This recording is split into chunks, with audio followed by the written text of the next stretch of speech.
Well, it's a tremendous honor, of course, and I'm very delighted, especially because I feel the Inamori Foundation and Mr. Inamori himself have very admirable values.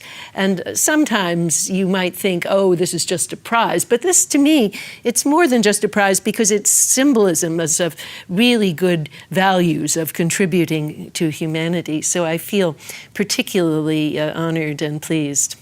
So Quine, as I say, was both a teacher and a colleague, and then Charles Taylor and I have had exchanges in print, but I know him personally as well, and Habermas and I have also had at conferences exchanges and so forth. I know Gayatri Spivak. I've met her a couple of times, but I've never really had many exchanges with her because, of course, her field is really rather different. I'm going to talk about his ideas of Rita no Kokoro. I think really the idea I have of how compassion leads you to help others is very much what he's talking about.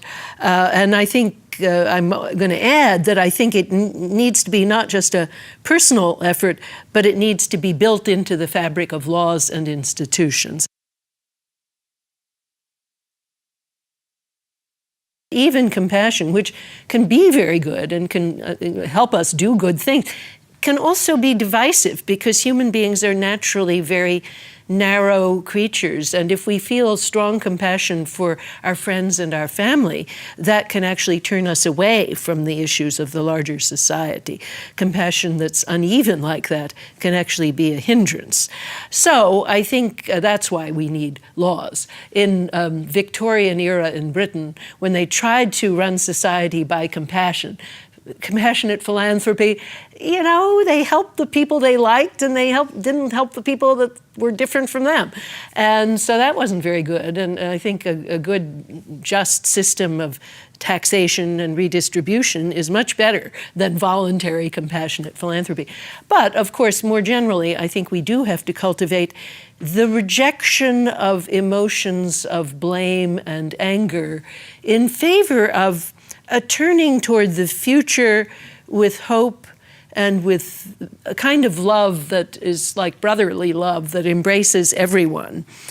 And here I follow a number of people of the past. Gandhi is one, but Martin Luther King Jr. in my country, because there he had learned from many different philosophical traditions, but he saw that people were very, very angry, and of course they had reasons for anger, but that was not going to really be helpful if the country is going to move forward. So you have to learn to embrace the people who oppressed you, you have to work with them, you have to be hopeful, and you have to have a kind of love that's not sentimental, but that's constructive, that's respectful, that embraces everyone.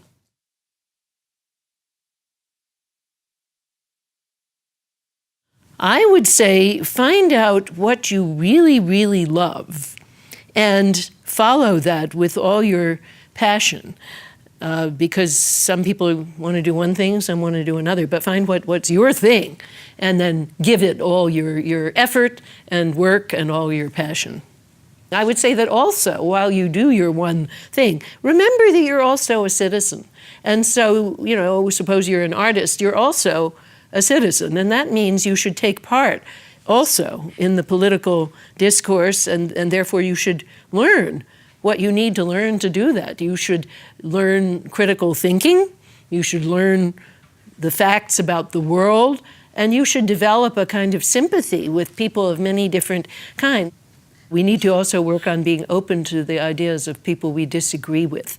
I deliberately teach with people, a right-wing faculty, because I want to show that we make progress only if we listen to the ideas of the other side. And those students who come together from the two sides have to listen to each other also. I think you know, young people always have great hope and great resilience, and I do feel like it's good that they should have that because we need that energy. So this is why in my book, Not for Profit, I defend the liberal arts education model as important for everyone, no matter what path they're later going to follow in life.